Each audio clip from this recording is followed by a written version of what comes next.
Brother lads, welcome back to the Cossy Arsenal podcast. My name is Cossy. Welcome back to a brand new video. This is your latest Arsenal news and transfer news as well. Ricardo Calafiori is set to do Arsenal medicals in the next 48 hours. That has been confirmed as well. We're going to be talking about Joshua Kimmich, an update, very, very important update on Joshua Kimmich, but also the mystery German player. We are still down that rabbit hole. Who is the mystery German player? Obviously, Germany are out of the Euros, and that means that Arsenal are getting closer and closer. We were told that Arsenal had done a lot of groundwork on that deal, and they believe that they're going to sign him regardless of whether there are other clubs interested. They have kept that deal secret so that no one hijacks it. And now that Germany are out of the Euros, it's high time we get to talk about the mystery player. Mikel Arteta wants three players, three major signings this July, most importantly before preseason. And that means that after signing Ricardo Calafiori in the next 48 hours, Arsenal will straight jump into it. However, we are told that Mikel Arteta and Edu already have the signings in a in a line, so it's not going to be about tracking one by one. Arsenal have already started doing groundwork on their signings, so it looks like you're going to hear Calafiori done, and then you hear another advanced deal, and then you hear another advanced deal as well. But Mikel Arteta and Edu are trying to get signings before the 21st of July, so that by the time we get to preseason, at least some of our signings are done. Even if they don't join us preseason right away, because most of them, or maybe some of them, have been at the Euros. Like, so maybe Bakayoko could be, one of them. He's been at the Euros with Belgium. They'll get an extended period of rest, but that doesn't mean that they won't be Arsenal players by the time. Hit the like button, subscribe to the channel as well. Lots of stories run into, lots of updates to talk about, and of course, I'm happy to have you again. It's been a difficult, period. Lately, had power issues, internet issues, but now we are back, and let's talk Arsenal. Let's talk Ricardo Calafiori, and let's talk transfers. So let's start off with the Ricardo Calafiori massive update, which is that the player is just waiting for that green light from Bologna to go ahead and press on with medicals with Arsenal. Is expected to do his medicals with Arsenal in the next 48 hours, as the two clubs have now agreed already on a price. Now, what is remaining in terms of Arsenal and Bologna are those little nitty-gritties that we had with Declan Rice, how much is going to be paid up front, and then how much is going to be paid in terms of add-ons. How do you achieve the add-ons and all that? But Bologna are happy with the Arsenal proposal. They're happy that Arsenal are putting a proposal that they can identify with. Arsenal putting a proposal that they think is achievable. Add-ons are achievable, and also the first bunch of the money, or what you would call the money that is paid up front, is also very, very much achievable and pleasing to Bologna. So this Ricardo Calafiori deal is going to be sealed very, very soon. Of course, Fabrizio says that such deals take a time. There are times where you reach and then the deal stumbles a little bit or stalls a little bit, and that really happens, right? Today is a Saturday, tomorrow is a Sunday. He might fly today, he might fly tomorrow, he might fly on Monday. I don't have the exact date on which is gonna fly, but at least in the next 48 hours, most of the parties involved believe he will be an Arsenal player. And then when do Arsenal announce him? That also depends, because Arsenal signings have a lot of politics. Arsenal know that they cannot announce Ricardo Calafiori today, and then they take another 2 weeks without announcing another signing. So he might sign this week, or he might sign on Monday, do his medicals on Monday and Tuesday, get his media duties done on Wednesday, and then Arsenal keep him as as a signing, waiting to be announced for quite a long period of time. That happened with Ben White. That happened with Gabriel Magalhaes. Remember, so at times it takes time, at times it doesn't. I don't know whether we're gonna do it like the Kai Havertz. He was on Jorginho's party, I think wedding party, and then he was announced from there. But what I can tell you is Ricardo Calafiori is going to be an Arsenal player. That is almost certain. However, before we get into the certainties now, we've got to talk about his injury record. We've got to talk about his injury record, because yesterday I was on Twitter, and one Twitter account actually put across a very interesting part. Ricardo Calafiori has suffered more injuries than Kieran Tierney suffered at the age of 22, 23, 24, and 25. Actually, Ricardo Calafiori has suffered almost the same number of injuries as Kieran Tierney in his career. Ricardo Calafiori, meanwhile, is 22, and Kieran Tierney is is 27. Now, this should not be a message to say we shouldn't sign him. He's a bad signing, or we didn't look into it. I think Arsenal looked into it. I think the medical team approved it. I don't think Arsenal's medical team would have been excluded from such a scenario. I think they looked at it. I think they assessed it. I think they looked at how the player's been treated in the past, and they said, this is good. This is okay. Yes, he suffered these injuries, but they've been treated to completion, and therefore they're okay. Also, we have seen players sign with injuries like Fabio Vieira, and Fabio Vieira has never played his best football ever since signing for Arsenal with that foot injury. And we never know, or we will never know, whether he's going to ever play his best football at Arsenal. And then Italian clubs, what AC Milan did to Newcastle, they knew that Sandro Tonali deal. They knew that Sandro Tonali problem. And somehow they still sold him to Newcastle. And meanwhile, a short period of time after signing for Newcastle, he gets banned. So these dirty politics happen. This is what I'm going to say. My fear with Ricardo Calafiori, after doing my research, is he has suffered different injuries across a short period of time. That is the same as Alexander Isak. That is the same as Victor Osimhen. That is scary. And why that is scary in most cases is that you're having a player that is so good, you're having a generational talent, but injuries do not care. Injuries don't care about generational talents, generational ability.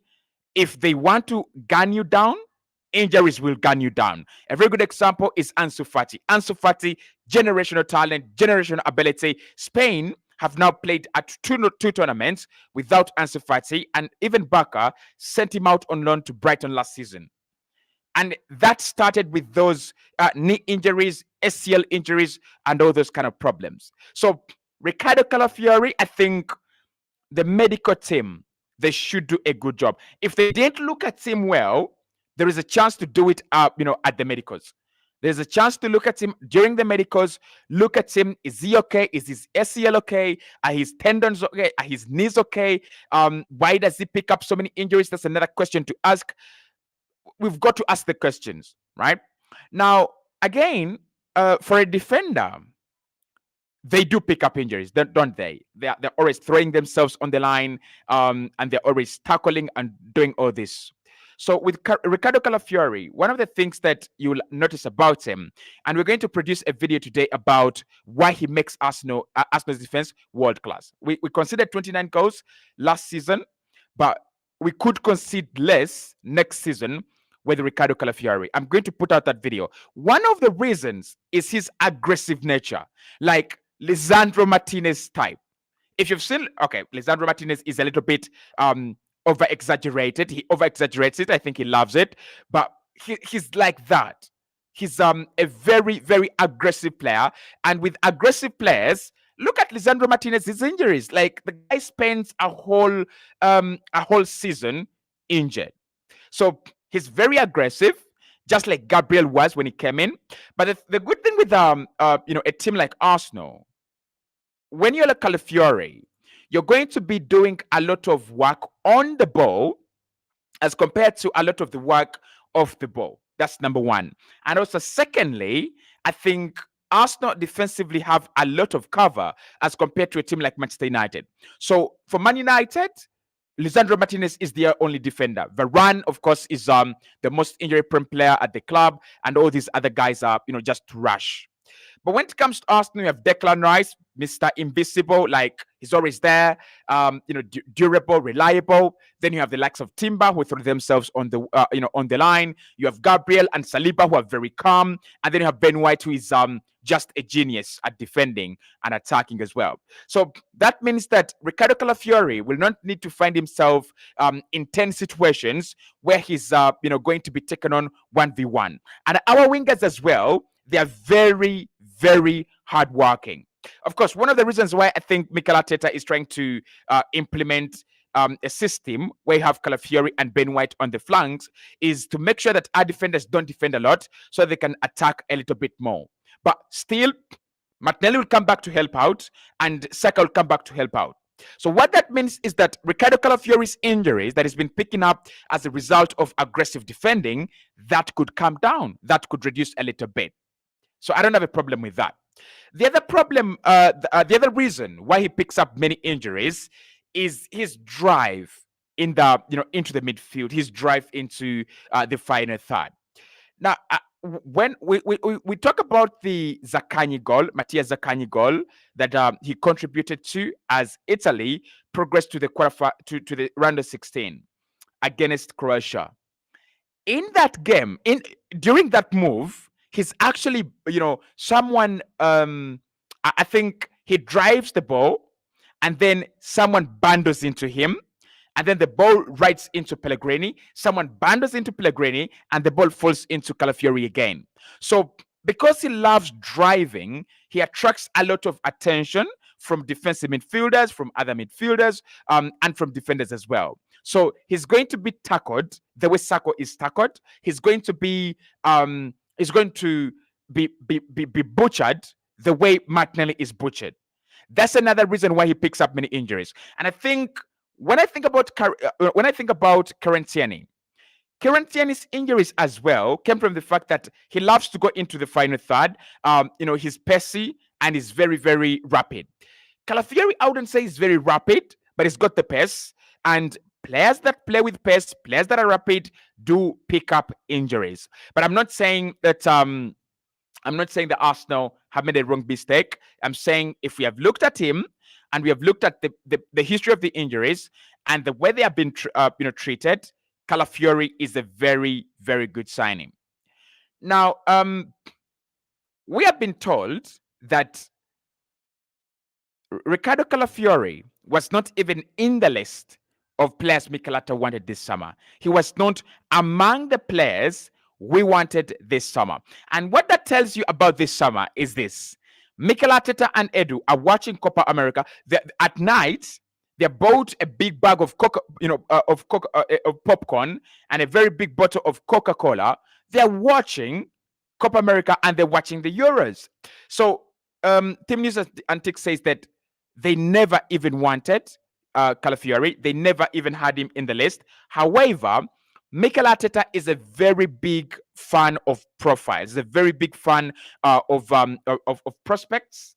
And when they looked at Calafiori, when they look at what he can do, when they look at his work at the Euros, they decided to leave the other options and go and sign him. Do you know who the other options are? The other options are Murillo at Nottingham Forest, Jora Hato at Ajax, and very interesting, Jared Branthwaite at Man United. When I think about all those four players, Murillo, Hato, Branthwaite, and Calafiori, the only one I don't trust on that list is Jared Branthwaite, because Branthwaite's carriage of the ball, his skill in possession, no. But the rest of them, world-class carriers of the ball, world-class players in possession. So Calafiori has won the vote. Let's hope we can actually go again, and get his medicals done. I don't know which shirt number he's gonna wear. Maybe 3. Who last wore 3? Was it Karantieni? We might see him put on shirt number 3, at Arsenal, maybe, right? So we wait and see. But that's the update on Ricardo Calafiori. He's going to be an Arsenal player. Medicals are set, and in the next 48 hours, don't be surprised if he's on a flight to London, a flight on anywhere. He's actually going to do his medicals. He might do his medicals in Spain, by the way. He might do his medicals in Spain because we're having a camp in Marbella, Spain, where the likes of Odegaard are there, Jesus are there, and a couple of all players that didn't participate at the Euros and Copa America are there, and all players that would love to join pre-season early are also there. So we might see Calafiori fly over to Spain or fly over to the US because pre-season starts on 21st. I don't think we'll have his medicals in the US. The US is too far. I think Arsenal will travel to the US around 16th or 17th. Us going to the US, that's a little bit too far. So next 48, maybe next 72 hours, he does his medicals. It's either Spain or London. I don't think it's going to be different from that. Now, let's talk about Joshua Kimmich, because with Joshua Kimmich, this is a player I love. This is a story I've driven personally. I think whole summer.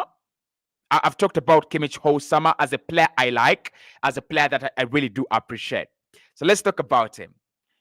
Joshua Kimmich is not the mystery player. He's not the mystery German international Arsenal are trying to sign. And at the moment, according to Fabrizio Romano, Premier League clubs are in the driving seat to sign him, but PSG is also working behind the scenes. So let's first talk about Kimmich, and then we'll talk about the mystery German player, because that's a lot. That's another line of investigation. So Kimmich is out of the Euros with German. It's a very sad ending to Toni Kroos's career. It's a very sad ending to Joshua Kimmich's Euros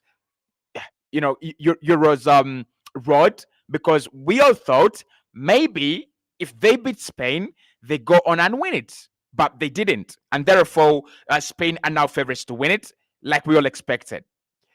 But Joshua Kimmich is now going to progress as a deal. This is time for Joshua Kimmich to progress. Look at the Calafiori deal. The moment Italy are out of the Euros, boom. The next 48 hours, Arsenal are in contact with the player. Green light is given. Personal terms are great. A fee has been agreed. Bologna happy. Arsenal happy. Medical set. 48 hours, right? So with Kimmich, it's not going to be any different. I expect today Joshua Kimmich to stop crying. I know he's crying. I mean, it's a Euros. It's German. You are the hosts. It's the Euros. You've got to win it. It's at home. But Kimmich, after crying today, he's got to take care of his future now. He's got to take care of his future. He's got to mind about his future. And I think when it comes to minding about his future, he's got to make a decision. Does he stay at Bayern and run down his contract, or does he actually go and does he leave Bayern and find a new club?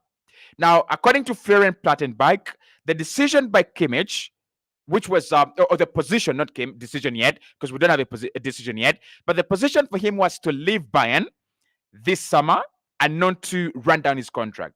Bayern's position is also the same. They prefer to sell Kimmich this summer, get some money, put some money back in their pocket, rather than lose him on a free next season.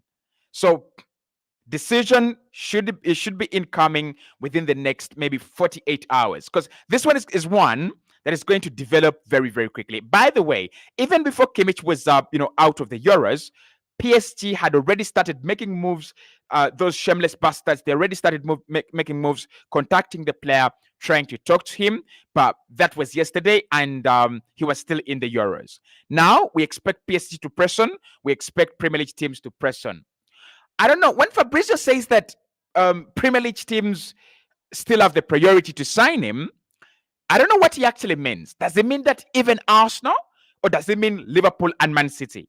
Because Kimmich has made it clear: Chelsea, Tottenham, Man United, Aston Villa, they're not in his list, right? You might have a good name, a good history, maybe pedigree. You've won the Champions League as Aston Villa. Maybe Aston have never.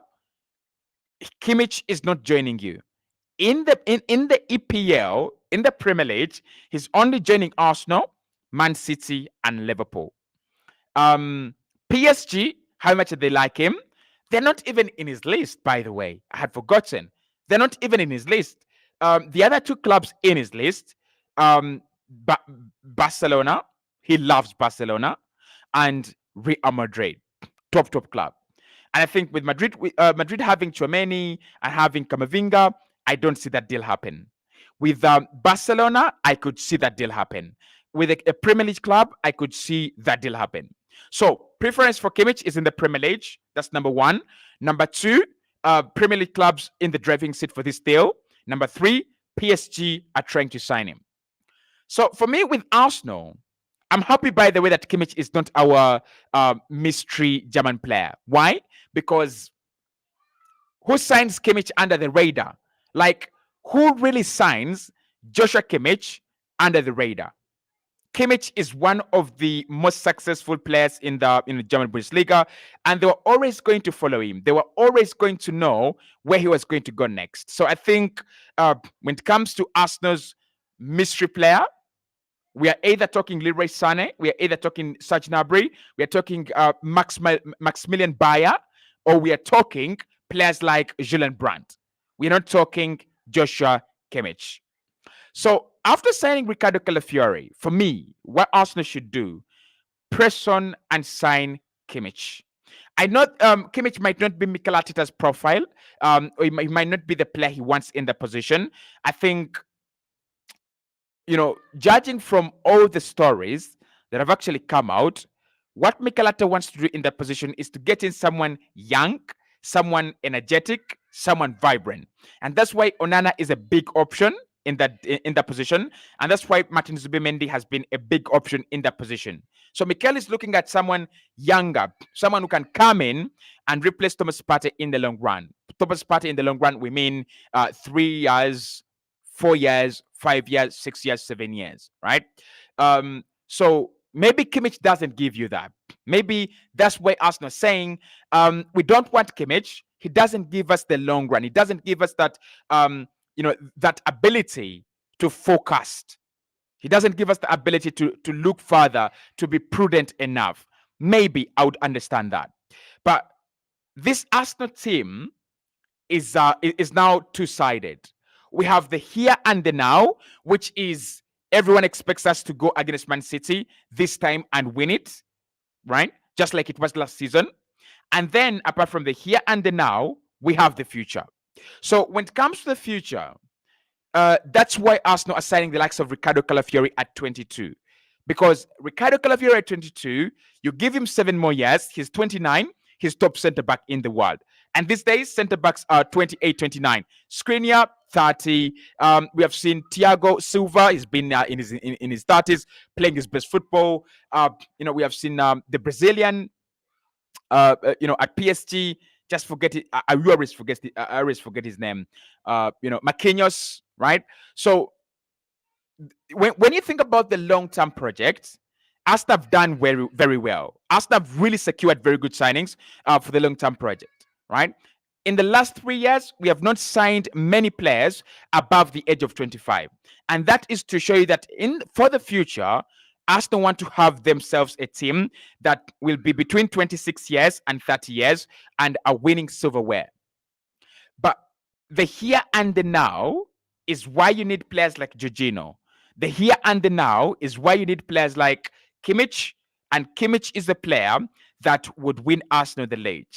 So I think what it brings and what Arsenal might be losing in Jorginho very soon, in Partey leaving very soon, that could be compensated by Joshua Kimmich. I think Arsenal can compensate what we lose in Partey, and what we also lose in and what we also lose in Jorginho and El Neni as well by signing Joshua Kimmich. So this is the deal. If Arsenal really want to get this one done, we've got to be agile. We've got to be very, very quick. But I also want to be realistic. I also want to be realistic. I have a feeling Joshua Kimmich is not going to end up at Arsenal. Yep. Regardless of how much I want him, regardless of how much I appreciate him, I have a feeling he's not going to end up at Arsenal. And this is the reason why. So with Partey and Jorginho all at 30 now, I don't think Mikel Arteta is going to look to sign another 30-year-old midfielder in the same position. That's number one. Secondly, his wages. He's earning 20 million a year. So 20 million a year, Mikel Arteta would be thinking, why don't we go, because Calafiori is going to earn 4 million, right? 4 million a year. So if Arsenal get a player that can earn 8 million, that is double what Calafiori will be earning, and that player, literally that means that that player will be getting 160,000 a week. In terms of the salary, I will understand, right? Maybe Arsenal looking at our wage structure and they're like, we cannot add a 20 million pound signing a year, like just adding 20 million a year, every year on Kimmich. We're not going to do that. So financially, maybe I would understand it. Maybe I would understand it. But offloading Partey and offloading El Neni and offloading one of Gabriel Jesus and Alexander Zinchenko frees up some space on the wage bill. I think that's what I would be looking to do. Instead of not signing Kimmich, what I would be looking to do if our Arsenal and Mikel and Edu is to free up some space on the wage bill, right? But I don't see Kimmich sign for Arsenal now. I think that midfield, it's going to be Onana's. It's going to be Amadou Onana. Arsenal have done their groundwork. We're signing Calafiori for 50 million. Everton want 50 million for Onana. You can see the math. Yep, you can see the math. So I think Kimmich to Arsenal, pretty much unlikely now. Right? He likes Arsenal. He would love to give us a priority if he was going to come to England.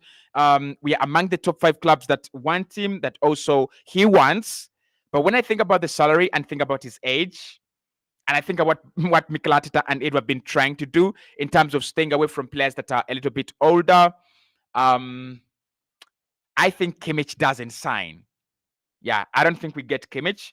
I think we get either Mikel Merino, who scored for Spain against German, or we get Onana. And I don't want people to be really excited about Mikel Merino scoring for Spain. He was not supposed to score that goal. He was placed in that team just to defend.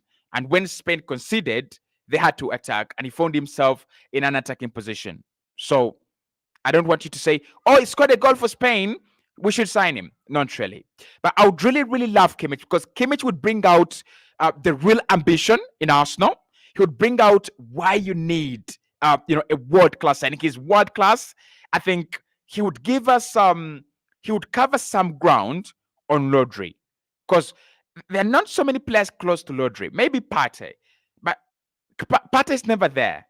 Partey is never there. And even if he doesn't leave, you don't have the guarantee that Thomas Partey is not going to pick up an injury sooner or later.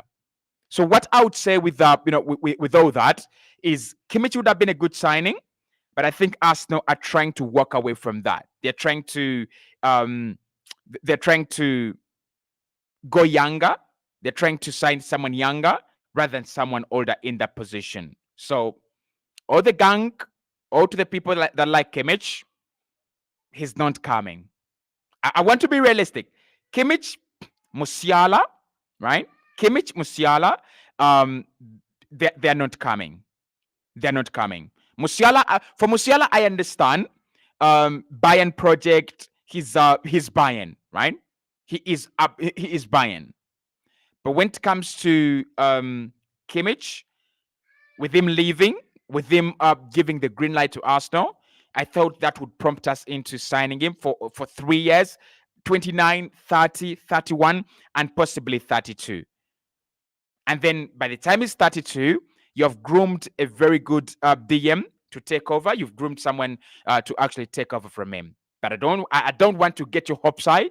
I don't want to get my hopes up as well. I think Kimmich, honestly, doesn't sign this summer, right? Unless if Arsenal can get him on a free next summer, I don't think we sign him this summer. I don't think we do.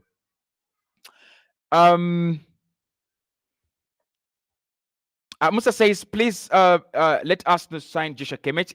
It's very good, and I like him. Okay, I think the German secret signing might be Bayer Leverkusen's Florian Wirtz. We're gonna talk about the mystery signing because there's a breaking story that both Aston Villa and Arsenal are considering to approach Hoffenheim for their 21-year-old centre forward Maximilian Bayer. So Maximilian Bayer is a new name. He scored 16 goals last season. He's a new name that has been added to the shortlist very recently after it was proven that Kimmich is not the one. And also, in terms of a centre forward yesterday, Sky Sports reported that Arsenal's profile of a centre forward has not changed. Someone young, someone that is looking to develop. So we might not be signing Osimhen. We might be going for someone 21, 22, maximum 23. So Maximilian Bayer is one of those. Florian Wirtz is obviously one of those, but we're gonna talk about that. I wanted to get your thoughts on your thoughts on Kimmich. Ronald says, we love you. Thank you so much, Ronald. I appreciate. Max says, Cossy, update me on the Arsenal signing of Gyökeres. Gyökeres, the situation is still the same. Arsenal appreciates him, but the price is too high for now. And at the moment, there is nothing going on. So we have information on that deal, but there's nothing going on. Okay, hope I've done well on that one. Hello, fellow Gunners. No need to panic about Calafiori deal because it's in our hands and getting done sooner. Early next week. So excuse Cossy and follow the show if you're a Gunner. Thank you so much, Ryan. At times people do panic on these deals, but I don't think there's a reason to panic. Well put. Let's see. I think the German secret player is Florian Wirtz. Okay. Cherry says. Okay. Jerry, I'll skip that. Isaac says Sky Sports News reported that Arsenal are looking at a young forward, so maybe Maximilian Bayer, maybe the mystery German. I mean, couple of good Germans that are young. We could be looking at, including Florian Wirtz. Tinot says, I don't know. I don't know what you're talking about. Chinedu. But thank you so much for watching the show. Okay. Paul says I'm delighted for the news. Okay. Ryan says I'm watching in from Bukoto. Very close to me, by the way. Very, very close to me. Enos says well done. Thank you so much, Enos. Isaac says, Cossy, I had we are preparing to sign Patrick Dogu from Lecce after Calafiori deal. I've not seen anything on Patrick Dogu. Actually. John says Olmo plays as a 10. We already have Odegaard. I think you are trying to reply to someone, right? Fabrizio Romano said yesterday, Calafiori deal is still on process. Bologna and Arsenal have not yet come to the conclusion of agreeing a deal, but soon it will be done. I don't think you're far away. And I don't think Romano is the leading reporter on this deal. He is not. Whatever Fabrizio Romano has reported on this deal has been regurgitated news. So I appreciate the fact that you follow Romano alone. I like that, right? But I don't follow Romano alone, honestly. I don't follow Romano alone. And this summer, there's so many deals that Romano has got wrong, including a deal for Archie Gray to Tottenham, to Brentford, who eventually signed for Tottenham, right? Including a deal for Estavio as well. So yeah, Romano is good, but he's not the only one I follow. And by the way, on this deal, right? Gazzetta dello Sport, give them the respect they deserve. Gazzetta dello Sport, give them the respect they deserve because they have been on top of this deal. They have been the first to report about it, and Fabrizio has just been following up. Fabrizio is just catching up on this deal. So it's better you follow more, more sources than Fabrizio if you want to be the first to know. But the good thing with Fabrizio is that he's closer to Italian situations as well. So that's why I do like him as well. Okay, good morning to you, Chris Tofa from South Africa. Hope you're doing very well. Isaac says, please, Cossy, update me about Nico Williams to Arsenal. So with Nico Williams, he's still at the Euros, right? According to the Mirror today, Liverpool are prepared to meet the Nico Williams release clause, just under £50 million. But the problem is still the wages. So the problem with Nico is wages. That is the problem. The problem with Nico is wages. If he could reduce on his wage demands, well, I can see him go to a Liverpool. I can see him go to an Arsenal. But on those wages, it's not going to be that easy. I can't lie. It's not going to be that easy. It's going to be a little bit difficult. Now, let's talk about the mystery German players, right? Let's talk about the mystery German player. Where do we start with this one? Okay, so Sky Sports yesterday, I was planning on doing that story, but then I had power problems. Sky Sports reported yesterday that Arsenal want to sign a young forward that has potential of progressing, a potential of becoming, a world beater. That means that players between the age of 25 to 30 and they are forwards might not be signing for Arsenal. Now, this is why I'm telling you that you've got to follow many sources, especially if you're a person who reacts to news like me. Because this, the profile of a young center forward, the profile of a young forward, the Arsenal looking at. This is a story that came out in June, early in June, and I did it. It was the Athletic that actually reported it. So this is not something new, right? This is not something new. And when I see someone questioning my sources, I'm like, won't waste my time on this one, right? So the Arsenal profile is not something new. And I think this was broken when Arsenal were really pushing to sign Benjamin Šeško, and it was the Athletic through David Onstein, and they said Arsenal are looking at Ferguson, Arsenal looking at Šeško. By that time, we're looking at Zaxi as young profiles, as young strikers that we could sign this summer. I think the idea of what Arsenal want up top is a player who's not going to straight away come in and give Mikel Arteta a selection problem. This is Mikel Arteta trying to protect his Kai Havertz signing. I want to tell you this, guys, right? Kai Havertz as a center forward doesn't work. It doesn't work. And it doesn't work because his finishing and Benjamin Sesko's finishing and Rasmus Holland's finishing and Edin Nketiah's finishing are the same. So when I see Arsenal trying to so much protect Kai Havertz, I understand. Big money move from Chelsea. Arsenal are desperate to make it work. Arteta is desperate to make it work. But if I ask Mikel right now,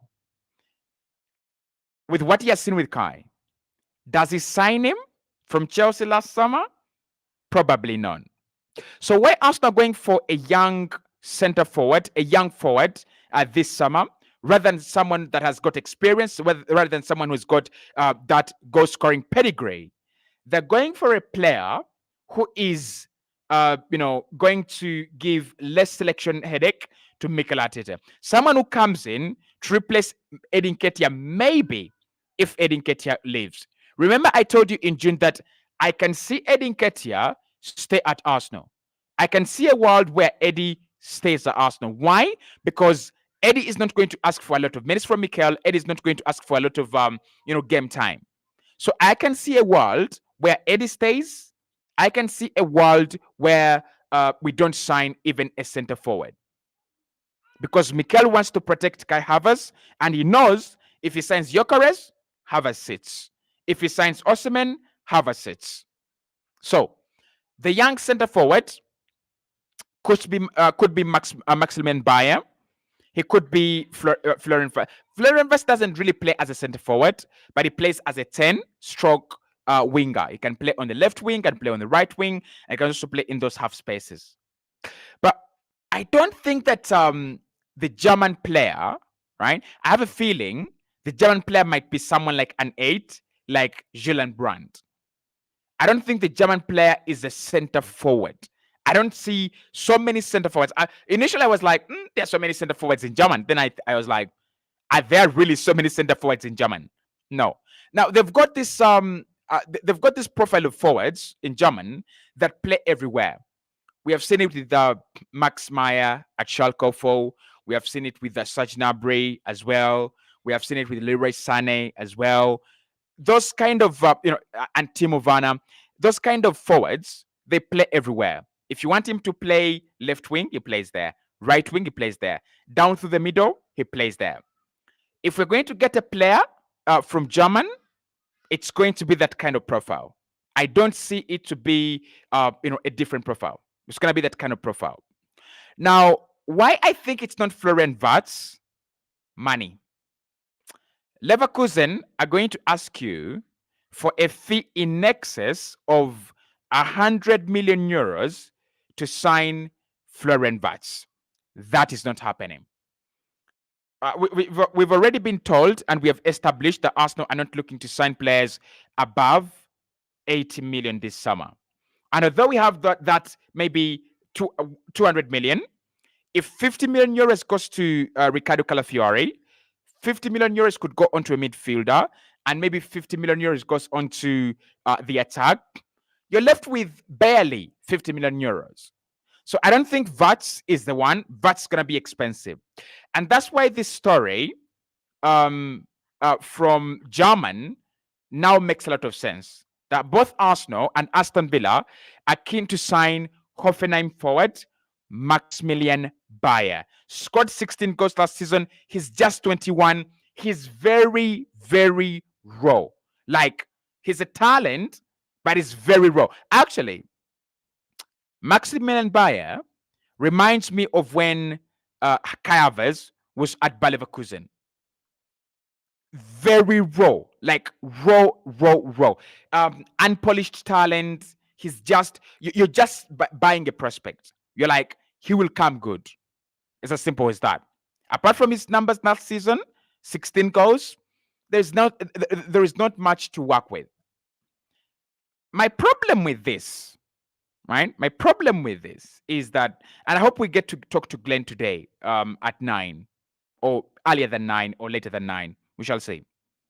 My problem with Arsenal going for a young forward with that experience is, what about winning? When do we think about winning?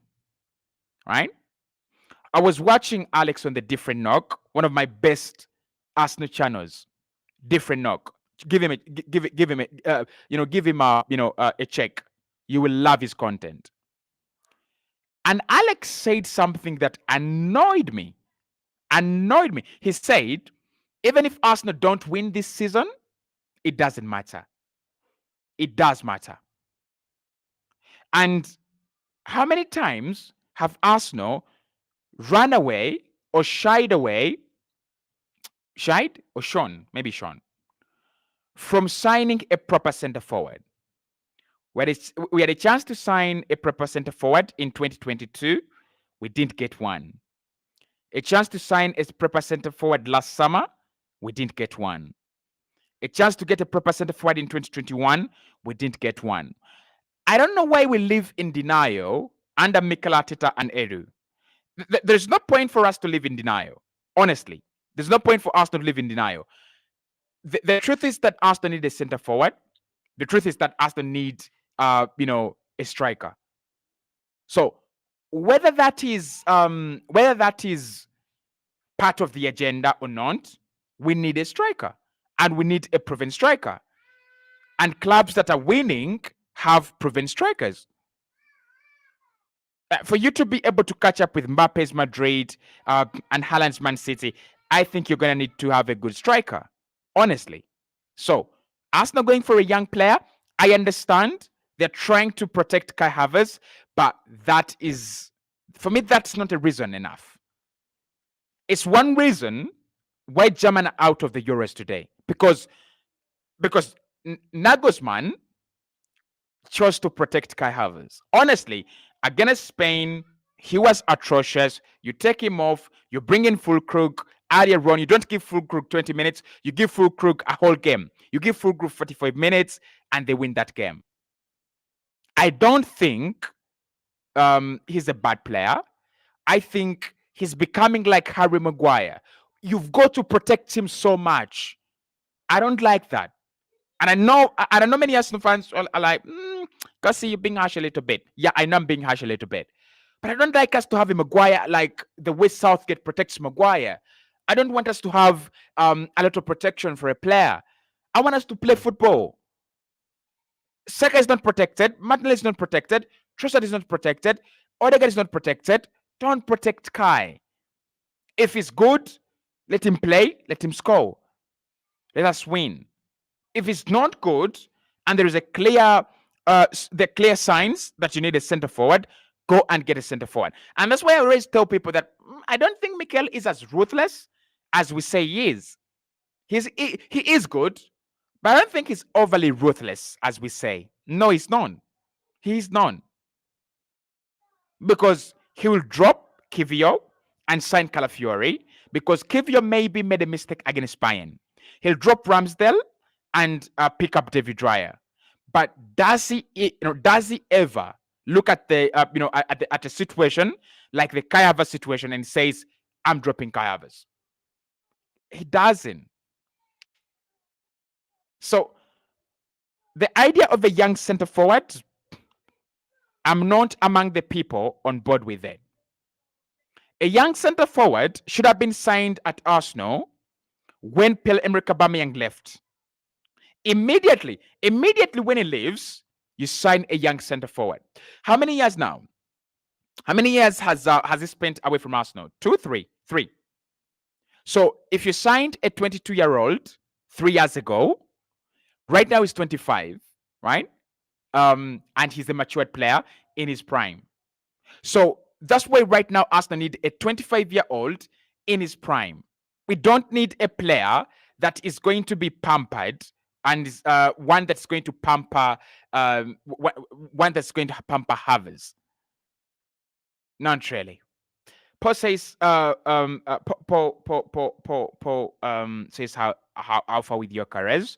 Gyökeres at the moment deal is in a standstill. Abubakar says Havertz is not a real prolific box to box striker. Box striker, probably you're trying to say.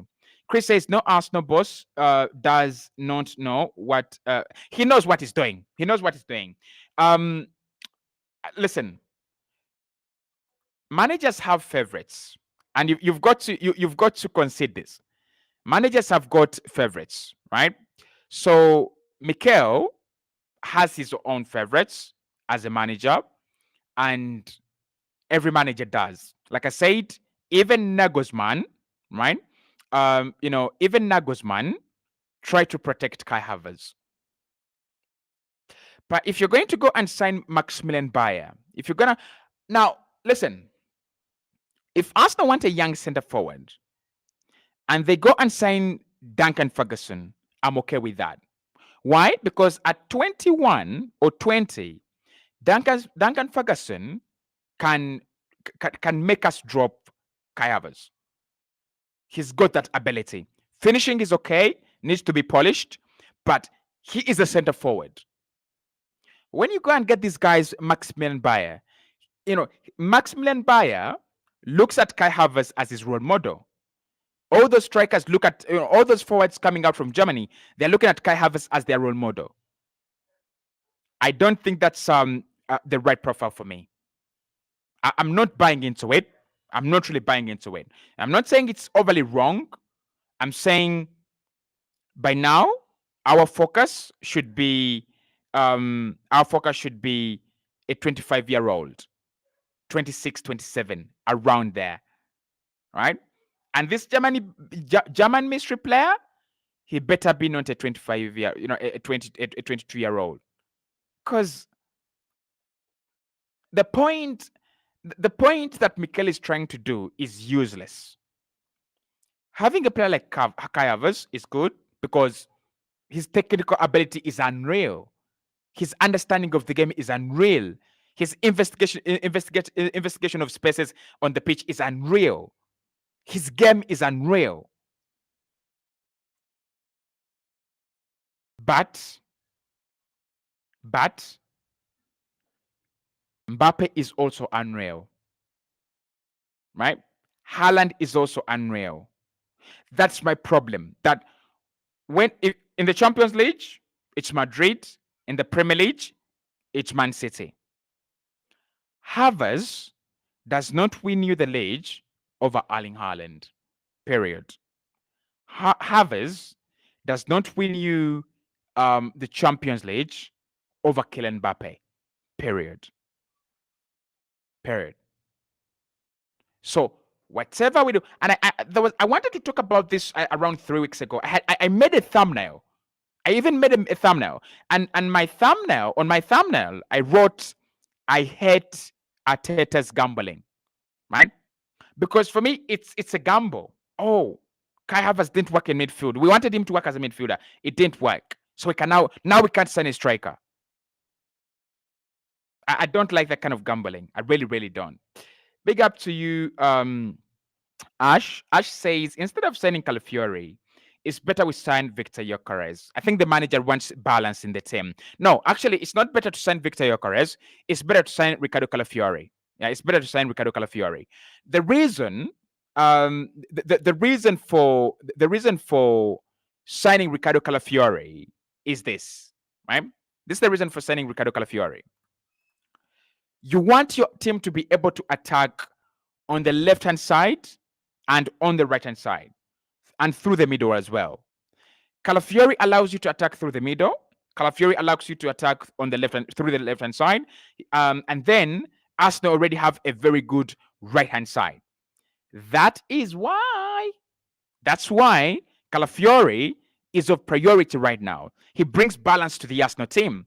He allows us to attack well on the left, allows us to attack well through the middle, and then we already have a very good attack on the right. So in terms of balance, I will disagree with you.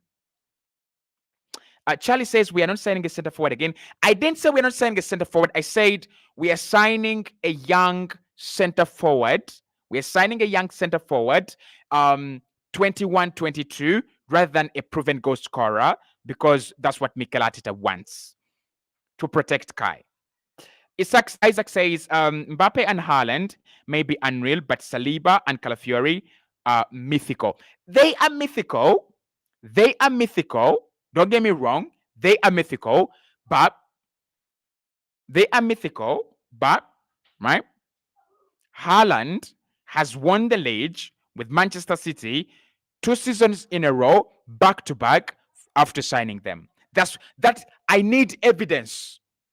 Calafiori doesn't have a league. He doesn't have the Champions League. Haaland has the Champions League, and he has 2 league titles. Kylian Mbappe, he doesn't have the Champions League, but he has got the World Cup. So we are it's not a hype show. We are not doing a DJ hype here. We're not doing how are they called? MC. We're not doing an MC hype. Calafiori, Saliba. And I also hate it, guys. This is not Twitter. I hate it when we talk about truth. For example, we say Haaland is unreal, and we say Mbappe is unreal, and Arsenal fans think you're attacking their players. No one attacks Arsenal players. We don't attack our own players. We don't. I'm not trying to attack our players. I'm trying to say that if you could get a good striker, you could compete with those guys. I don't see the problem there. I don't know why you're bringing in Saliba and and Calafiori.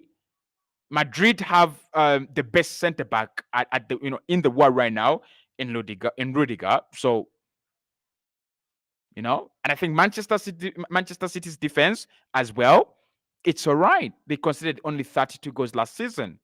And that's the point I'm trying to drive across. That Madrid's defense and their midfield and their attack are really well balanced.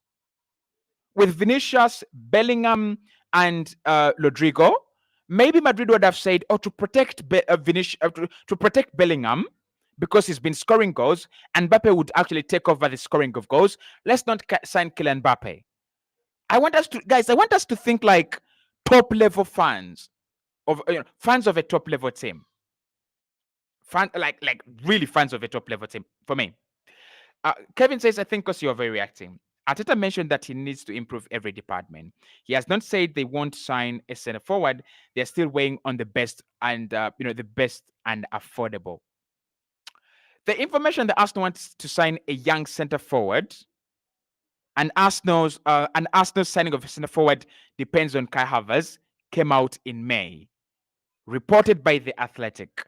That's why I tell you guys, don't just look on one page. Get good pages that you can follow up.